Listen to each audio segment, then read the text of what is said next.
Pues nos viene, pero que muy bien esta reflexión para la palabra que vamos a desmenuzar, ¿verdad? El estoicismo, que una de las cosas es que a las personas no las perturban las cosas que pasan, sino las opiniones que tienen sobre esas cosas que pasan, ¿verdad? Elena, es un placer volverte a ver, que de tiempo. Es un placer estar aquí contigo como siempre. Muchas gracias. El estoicismo, ¿sabemos lo que es el estoicismo, Elena? Ahora se ha puesto muy de moda el estoicismo y habla mucha gente sobre los estoicos, sobre la filosofía estoica.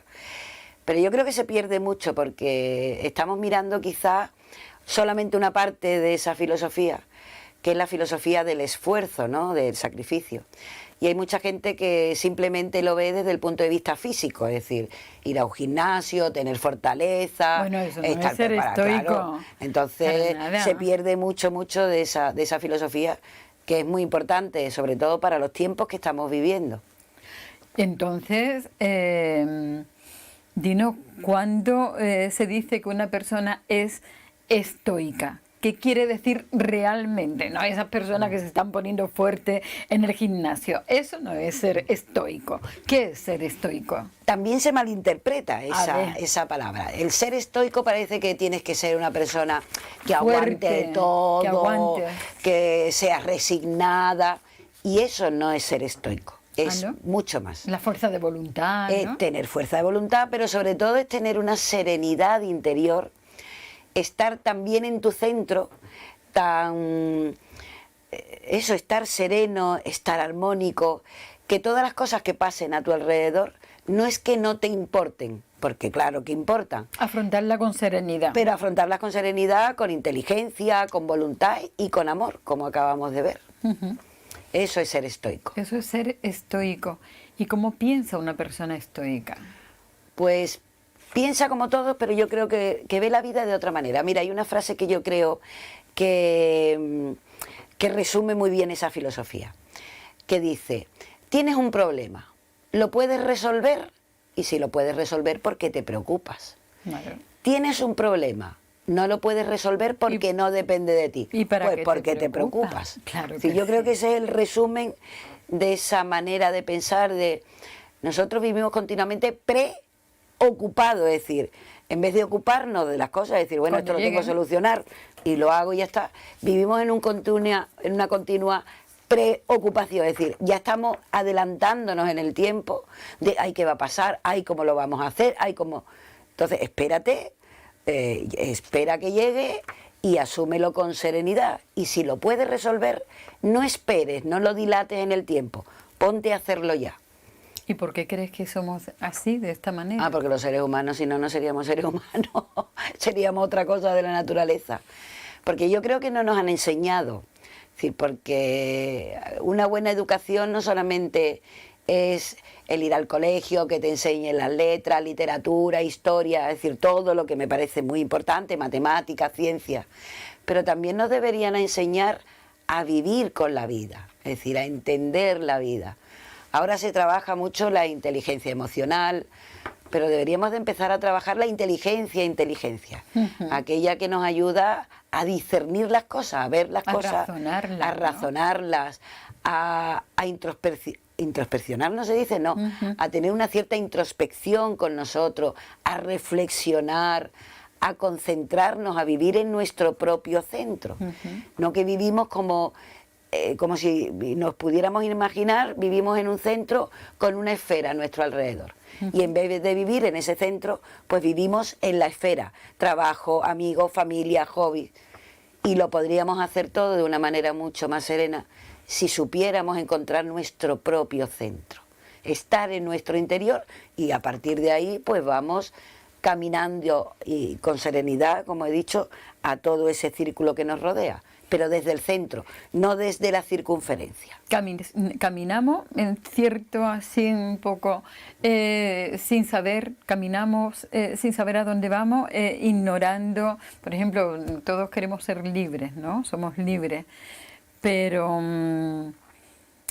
la ignorancia, el miedo, las pasiones descontroladas. En realidad, yo creo que también hemos malinterpretado la palabra libertad. Nos da que pensar que ser libre es hacer lo que te dé la gana. Y eso Sin no pensar, es. claro, y no Y lo eso es. no es. Hay que siempre respetar unas normas, ¿no? Efectivamente, unas normas, y también se ha perdido el verdadero significado de la obediencia. Es decir, hay que obedecer unas normas básicas que tenemos para la convivencia entre los seres humanos, y también entender que hay unas leyes en la naturaleza a las cuales debemos de obedecer. Y que son sagradas, ¿no? Y que eso nos hace libre, porque cada uno de nosotros decide libremente a qué leyes quiere obedecer, ¿no? Y cuando tú ya entras en ese río, como hablan los estoicos, en ese río de esa obediencia a las leyes universales, pues de verdad es cuando te sientes libre. Y es lo que ellos siempre llevan por bandera es, entre tantas cosas, la justicia, ¿no?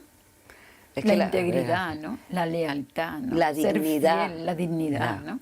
Sí, yo creo, es que son términos de los cuales hablamos mucho, porque ahora en esta sociedad se habla mucho Hablamos de valores, mucho, pero hacemos muy poco. pero hacemos muy poco, Elena. es decir, valores para arriba, valores para abajo, pero de verdad que estamos trabajando los valores cada uno de nosotros y en nuestro entorno. De verdad que hablamos de dignidad del ser humano, pero existe la dignidad en los seres humanos. La justicia, hablamos mucho de justicia, pero existe la justicia. Sí, yo creo que son anhelos que tenemos de encontrar un mundo más justo, un mundo más bello, un mundo más verdadero, un mundo más bondadoso, donde el amor sea de verdad amor, es decir, aquello que nos une. No hay nada, yo creo que no hay nada más hermoso en lo que nos rodea que ese amor que une no solamente a las personas, sino al ser humano con la naturaleza. El amor es una ley universal que lo une absolutamente todo. Mira, decían, se trata de vivir como aprendices en lugar de como víctimas del destino. Aceptar lo que te llegue del destino, no como víctima, ¿no? Sino saberlo, enfrentarlo y salir adelante lo mejor posible, con toda la dignidad posible, ¿no? Yo creo que eso es muy importante, porque nosotros miramos Y no problemas. hundirte, ¿no? Claro. Hay muchas personas que le llegan algún problema y se hunden, Sí, no sí. saben, o tardan muchísimo tiempo, ¿no? En salir de ese problema que le han venido, ¿no? Porque yo creo que deberíamos de cambiar la palabra problema por la palabra prueba. Es como si fuera una carrera de 100 metros. Es decir, 200 metros valla. Ahora que van a empezar las Olimpiadas, en poco. Tú, cuando un corredor ve una valla, no ve un problema, ve una prueba que tiene que saltar. Para saltar esa prueba, pues tiene que aprender a levantar la pierna en un momento determinado, a cómo tiene que correr. Pues así deberíamos de ver un poco la vida. Por eso quizás... A prepararte. A prepararnos. Porque las cosas no se pueden hacer sin Claro. prepararse. Cualquier cosa, ¿no? El deporte, sentarse aquí, estar en un comercio de cara al público. Ahí no se pone cualquiera. No. Tiene que tener y estar preparado, ¿no? Y entonces no ver problemas, sino ver pruebas, a las cuales, es lo que tú has dicho, te levantas con dignidad y te enfrentas a ella y dices, bueno, a lo mejor voy a tardar un poco en superarla, pero esto lo voy a superar. Primero tengo que ver qué es la prueba, qué me quiere enseñar la vida, porque la vida no nos pone pruebas así como así, sino que siempre hay una enseñanza. En cualquier cosa que nos pasa, nada pasa por casualidad, todo tiene una causa. Y de todo se aprende. Y de todo se aprende. Entonces, ¿esto a mí qué me quiere enseñar? Y entonces ya se ve desde otra manera, desde otra perspectiva, con otra mirada. Y ya no es el problema que se te viene encima, sino es la prueba a la que tú tienes que superar, ¿no? Yo creo que ese cambio de mentalidad creo que es importante. No ver problemas, sino ver pruebas que vienen a enseñarnos Que hay que algo. salir adelante con ella y de la mejor manera posible y reconocer siempre lo que es realmente lo que realmente depende de nosotros y lo que no, ¿no? Y lo que Que no eso depende. cuesta muchísimo trabajo muchas Sí, veces, sí. ¿eh? Que queremos hacerlo todo, no queremos delegar en nadie, ¿verdad? Y que hay que frenar un poco Sí, sí. de vez en cuando. Nosotros queremos cambiar el panorama político, el panorama deportivo, es decir, todo, es decir, entendemos absolutamente de todo. Y uno tiene que llegar a un momento que diga, mira, yo de esto no entiendo, no lo sé. Pero tenemos esa cosa de, yo esto me pongo y la solución enseguida. Vamos, yo, entrenador del Cádiz, yo ya, el Cádiz el año que viene a primera. Y si yo estuviera de entrenador, otro gallo cantaría. Efectivamente, es decir, Claro. porque Y esta noche veremos España y todos diremos, oye, pues es que el entrenador no puso a Menganito allí, Claro, o es claro, que claro. no avanzó por la banda. Y dices, tú sabes, tú te has preparado para entrenador, tú sabes, pero la opinión es gratis. Así somos todos, ¿eh? Y todos podemos opinar sin saber. Ujú. La preocupación, Elena, constante por las cosas que no se pueden controlar, es lo que realmente nos impiden ser felices de verdad, ¿no? Sí, ¿Por sí. qué nos preocupamos tanto por las cosas? Por eso, porque en vez de ocuparnos, nos preocupamos. Si de verdad nos ocupáramos, primero hay que entender eso que te decía antes, ¿por qué me pasa a mí esto? Y si me pasa a mí esto, ¿por qué? ¿Qué es lo que tengo que hacer? ¿Cómo lo puedo solucionar? ¿Depende de mí la solución? Pues venga, ponte a trabajar. No dilates en el tiempo esa solución. Venga, hazlo ya. Y si no lo puedes solucionar, porque no está en tu mano, no depende de ti, no es que pases, pero que no te preocupes por algo que... ¿Y yo qué puedo hacer si no puedo hacer nada? No depende de mí. Eso es muy, muy estoico. Mira lo que decía el Séneca, tú lo sabrás, tú lo sabes todo, ¿no? Si una persona no sabe hacia qué puerto navega, ningún viento le será favorable. Tienes que tener las ideas claras, ¿no? Claro. Y sabes a dónde va, ¿no? Y entonces los vientos se confabularán contigo. Claro, porque tú sabrás manejar las velas. Si tú sabes a dónde va, cuál va a ser tu singladura, a qué puerto vas a llegar, pues tú sabrás, porque no solamente es hacia dónde llegas, sino cómo vas a llegar. ¿Qué herramientas vas a utilizar? ¿Por qué no se enseña en el colegio desde que somos pequeños? Porque, yo qué sé, yo creo que no interesa. No interesa gente inteligente, no interesa gente que pueda pensar por sí misma, gente que se solucione la vida a ella misma. Ahí yo qué sé, yo no quiero hablar ahí, ¿cómo se llama esto? Bueno, no me sale ahora la palabra, pero ese contubernio que hay, no, tampoco es eso. Pero yo creo que estas cosas se deberían, no es que se podrían, sino que se deberían de enseñar en los colegios, para que los chavales, a medida que fueran creciendo, tuvieran herramientas para poder trabajar en su vida, no con la vida, sino en su vida, es decir, que ellos pudieran desarrollarse, pudieran evolucionar como seres humanos. Pues bueno, sobre todo esto y muchísimo más habló hace poquitos días, ¿no? En Nueva Acrópolis. Sí, sí. Y luego ahí, cuando se termina la conferencia, el turno de preguntas y respuestas, ¿no? ¿Cómo fue? Pues fue muy bonito. El taller sobre estoicismo lo hizo Miguel Ángel Padilla, que es un escritor experto en estoicismo. La verdad es que fue un éxito total. El taller duró 3 horas y estábamos todo el mundo absolutamente absorbidos por el tema. Estuvo muy interesante y las mismas preguntas que nos hacemos todos, eso. Bueno, ante las cuestiones de la vida, ¿qué hacemos? ¿Cómo actuaría un estoico? Y lo curioso es que 3 de los filósofos estoicos más importantes, Séneca, Marco Aurelio y Epícteto, estuvieron en 3 estamentos de la sociedad romana, ¿no? Y Marco Aurelio fue un emperador, que el pobre se encontró con todas las dificultades habidas y por haber en su año de imperio. Tuvo una pandemia, la constante lucha contra los germanos, problemas familiares, pero es muy curioso porque él todas las noches escribía un diario que no son máximas, es decir, las máximas de Marco Aurelio, y en realidad era un diario que se escribía a él mismo. Y no sé, tener esa serenidad ante todos los problemas que se encontró, pues es fantástico. Epícteto fue un esclavo, que vivió su niñez y juventud como un esclavo, hasta que lo manumitió su amo. Y después se convirtió en uno de los filósofos y uno de los personajes más importantes del Imperio Romano ya en su caída, ¿no? Y la verdad es que también escribió cosas muy interesantes, ¿no?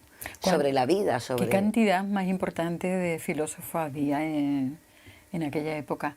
Ahora, ¿cuál es el filósofo más importante del siglo XXI? No, ahora también los hay. Hay filósofos muy importantes que vuelven a retomar esa filosofía clásica, tanto la oriental como la occidental, que no pasa de moda. No pasa de moda. Porque eso es patrimonio de la humanidad.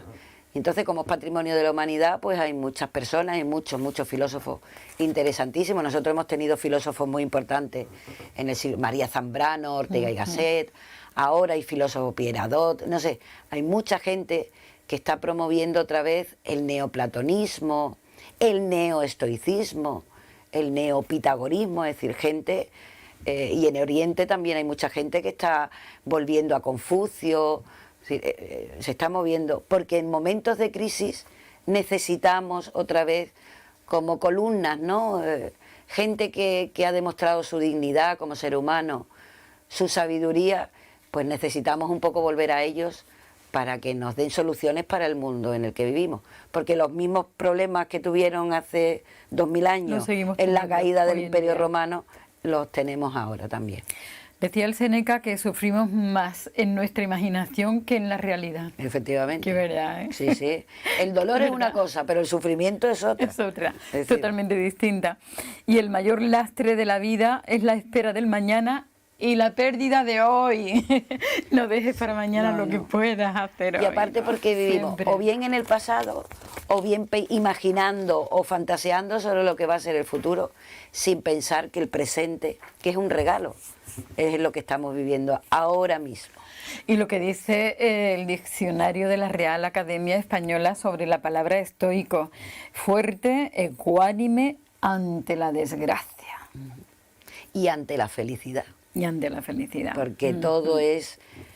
Son opuestos la felicidad, pero uno también se tiene que mantener ecuánime y justo ante esos momentos de placer y de felicidad. Porque todo pasa. Ante el dolor pasa. Y la felicidad también pasa. Así brevemente, Elena, ¿qué podemos hacer? ¿Qué mandamientos hay que respetar para ser una persona estoica? Pues yo creo que me quedaría con un par de ellos. Primero, ese sentido del amor al otro, porque los estoicos hablan de algo también muy importante, que es la fraternidad entre los seres humanos. Es decir, mirar al otro no como algo extraño, sino como a ti mismo. Ayudar al otro, estar con el otro, porque en realidad no hay otro, ni uno, ni él, ni ella. Lo que enseñó el Señor Jesucristo. Efectivamente. Todos los mandamientos. Somos punto uno. Por punto. Somos uno. Y eso es no lo que hagas a tenemos los demás lo que no quieras que te hagan a ti, ama al prójimo como a ti mismo, ¿no? Sí, etcétera, etcétera. Porque los seres humanos somos todos hermanos. ¿Y por qué dejamos de cumplirlo, Elena? Porque yo creo que es que no sabemos mirar de verdad con la suficiente profundidad. Vemos la parte física o la parte emocional, es decir, lo más material de cada uno. Sí. Y entonces, ahí es blanco, es negro, es amarillo, no me gusta. Viene de un país, de otro, ahí tampoco me gusta. En vez de mirar, somos todos seres humanos. Bueno, pues yo quería hablar de esa charla tan maravillosa que se dio hace poquitos días ahí en la calle San Pedro, en el casco antiguo de Cádiz, en Nueva Acrópolis, pero yo no quiero que se nos vayan los minutos sin hablar de esfera. ¿Qué es esfera? Porque es muy importante. Tomen nota, señoras y señores. Mira, Esfera es un proyecto que nació después de la guerra de Ruanda, donde muchas organizaciones humanitarias que estuvieron allí trabajando, pues se vio que se habían cometido muchos errores, es decir, que se había ido con muy buena voluntad, pero con poca eficacia. Y entonces, a través de Naciones Unidas, Cruz Roja y otras organizaciones, pues se comentó que se deberían de tener unos estándares básicos de trabajo para, sobre todo, no olvidar esa dignidad del ser humano, en la catástrofe, en los desastres, en los conflictos armados y en las cosas cotidianas que quizás vemos en nuestra ciudad de manera... Hay pequeños desastres, pequeñas catástrofes en muchas casas y en muchos hogares en nuestra ciudad. ¿Pero qué errores se cometieron allí en Ruanda? Por ejemplo, ¿algún ejemplo? Pues uno de los ejemplos fue que en un mismo campo de refugiados, con muy buena voluntad, pues se metió a las dos etnias que estaban luchando, los Tutsi y los Hutus, y aquello fue una masacre, es decir, porque enemigos que tú los pones a convivir juntos. Hombre. Y entonces aquello fue como, mira, esto no se puede hacer. Y a partir de ahí pues empezaron a verse otro tipo de cuestiones, de que hay que contar con la gente a la que se ve ayudar, Tú no puedes llegar a ningún sitio y decir, mira, como yo vengo de España, de Cádiz, y esto es lo que se hace en Cádiz, pues yo quiero que esto mismo se haga. No, tienes que contar con la gente, tienes que hacerlos protagonistas y partícipes, tiene que ser todo transparente, que ellos sepan exactamente qué es lo que se va a hacer, que se cuenta con ellos, porque como te he dicho, a veces se llevan unas ideas y es la propia gente del lugar la que te dice, no, mira, esto aquí no se puede hacer. ¿Te estás dando cuenta? El estoicismo, las normas. Efectivamente. Las normas, en todo y para todo. Y respetar al otro. Y es decir, respetarlas, ¿no? Y respetar a la persona que tenemos enfrente, tenga o no tenga dinero. Si no tiene dinero y es un ser humano. Más todavía, ¿no? Si no lo tiene. Y la dignidad, qué importante. Y sobre todo la dignidad humana. No solamente es dar de comer, no es solamente dar refugio, no es solamente dar agua. Porque aliviar el sufrimiento no solamente que coma, son tantas cosas, ¿no? las que rodea al ser humano, ¿no? El y que no tiene absolutamente nada, ¿no? Hacerlos resilientes, es decir, que tú después seas capaz de volver a empezar, pero eres tú el protagonista. Hay gente que te ayuda, pero es la propia población la que colabora, la que trabaja, la que ayuda, porque eso es algo importante para el ser humano, para guardar. Ponerse en su lugar. Y sentirse como ellos se sienten, invisibles. Efectivamente, invisibles. No se sienten útiles a nada ni a nadie, ¿no? Y eso es lo primero que tenemos que abordar, ¿verdad? Eso es muy importante. Qué importante, Elena. Sí. Qué importante. Pues coméntanos cómo va a ir todo. Pues mañana tenemos un taller que organiza la Plataforma de Voluntariado de Cádiz, a la que nosotros como GEA le ofrecimos este taller, porque ahora mismo GEA es uno de los puntos focales de Esfera en España.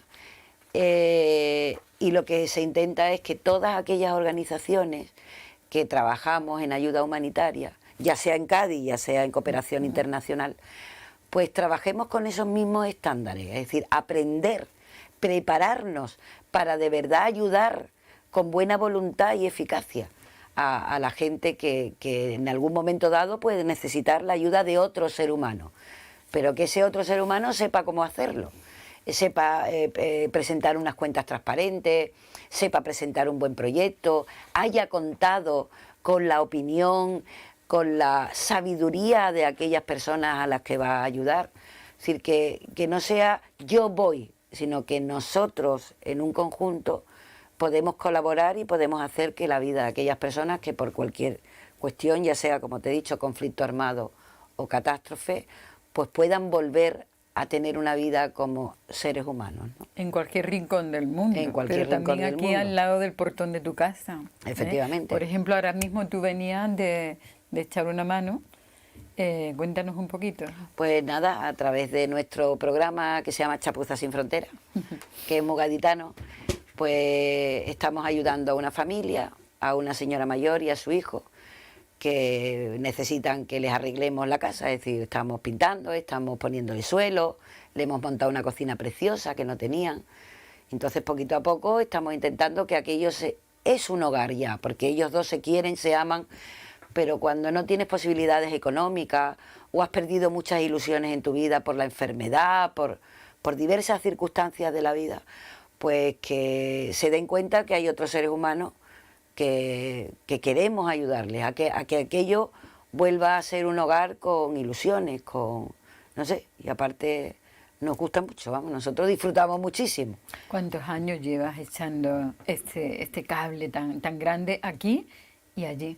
Pues llevamos desde el año, con Chapuzas sin Frontera aquí en Cádiz, desde el año 2009-2010 hasta ahora mismo, en convenio con el Ayuntamiento de Cádiz, y con cooperación internacional desde el año 2006. Así que ya llevamos unos cuantos años, ya tenemos un poco de experiencia. Casi 20 años, ¿no? Pero que la experiencia lo que nos hace es querer ser mejores. Por eso es Esfera, por eso nos estamos preparando en tantas cosas. Porque lo que queremos es hacerlo mejor cada día. Es decir, ¿siempre llegas y echas la mano siempre que quieres o te sientes impedida en alguna ocasión por alguna circunstancia? Yo no soy sola, somos un equipo de gente. Y cuando uno no puede, puede el otro. Es decir, que esto no es cuestión de una persona, de Elena en concreto. No somos un grupo de personas que tenemos esa misma idea, esa misma filosofía, y lo que queremos es ayudar a los demás. Entonces, si yo no puedo, puede el otro, y si el otro no puede, puede el otro. Es decir, porque formamos un equipo de gente, un equipo de personas que queremos y que pensamos que en nuestra pequeña medida, y porque contamos, por ejemplo, que yo siempre lo digo, con la estimable ayuda del Leroy Merlin, que es el que nos dona los materiales que necesitamos para poder ayudar a esas familias, porque si no nosotros no podríamos hacerlo. Bueno, que os dan hasta los muebles de la cocina. Los muebles de la cocina, todo. Demostrando que son personas que no pueden comprarlo. Y nos encontramos con muy buena gente en Cádiz. Para esta familia, por ejemplo, que le pusimos la placa de cocina, pero no podíamos, pues, porque no sabemos, no somos profesionales, ponerle el tema del gas, del butano. Llamamos a un fontanero y le dijimos, mira, dinos cuánto es que nosotros te lo pagamos. Y se llama Sebi, y lo quiero decir porque es buena persona. Es un fontanero gaditano que cuando llegó dijo, mira, no les puedo cobrar nada, porque en las circunstancias en las que vive, esto es mi trabajo voluntario, quiero ofrecerlo. Y se llama Sebi, que lo sepáis. Pues Sebi, un abrazo muy fuerte, te hace grande, grande, grande entre los grandes. Y la grandeza no lo da la riqueza, ni el patrimonio, ni la cuenta corriente, lo da el corazón de las personas. Efectivamente. Y eso no es lo que destaca últimamente en la vida, en los informativos, en los programas de radio, ¿no? Pero están ahí y están haciendo a diario muchísimo bien por muchísimas personas que no tienen nada. Efectivamente. Y tú eres una de ellas. Sí, sí, aparte hay muchas asociaciones en Cádiz que están dando de comer, que están dando ropa, que están ayudando de muchas maneras a personas sin hogar. Sí, yo creo que hay mucha más gente buena, yo estoy convencida. Vamos. Lo que pasa es que la gente mala hace más ruido. Brilla más las malas, ¿no? El mal siempre resalta mucho más. Bueno, pues mañana esa reunión con Esfera, el sábado creo que tenemos taller de acuarela, ¿no? Bueno, y siempre vosotros, cada vez que llega el solsticio de verano, nos vestimos de blanco y nos vamos a adorar el sol, ¿no? ¿Cómo va a ser este año y dónde? Pues este año lo vamos a celebrar en nuestra azotea. Vamos a celebrar la llegada en San Pedro. Y nada, haremos una pequeña fogata, porque claro, la azotea no podemos. Pero habrá un fuego simbólico, habrá agua simbólica.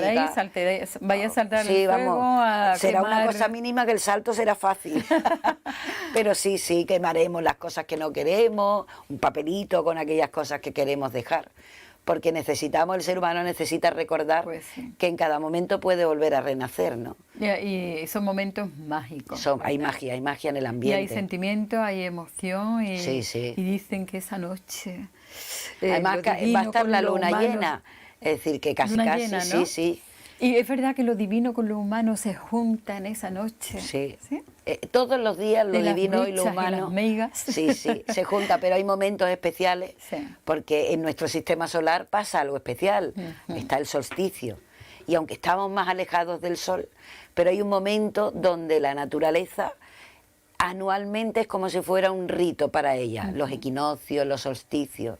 Entonces, en ese ritual, que es cada año, cada momento, pues nosotros los seres humanos es como nos ponemos a tono con esa energía especial que hay en la naturaleza. Pues sí, y a partir de ahora, los días más cortos, qué pena, ¿verdad? Sí. A partir de ahora, los días más cortos, y cuando sea el solsticio de invierno, la noche más larga. Bueno, pues a vivirla intensamente, a disfrutarla. Y bueno, ¿qué deseo vas a pronunciar en esta noche mágica de la noche de San Juan? Primero, un feliz verano para todos, que tengamos un feliz verano y que ante las circunstancias de la vida tengamos la capacidad de alguna manera reflejar esa luz del sol, ¿no? Que nada nos deje que nos apaguemos, que estemos reflejando la luz, porque en todo hay luz y lo único que tenemos que hacer es reflejarla, ¿no? Como si fuéramos un espejo maravilloso donde llega la luz y nosotros somos capaces de reflejarla hacia sacarla fuera de nosotros, que la tenemos todos, aunque a algunos cuesta un poquito de trabajo que salga, pero está. Elena, muchísimas gracias. Felicidades por todo lo que hacéis, y ya vamos por la próxima temporada, el próximo curso. Efectivamente. Feliz verano. Igualmente, muchas gracias.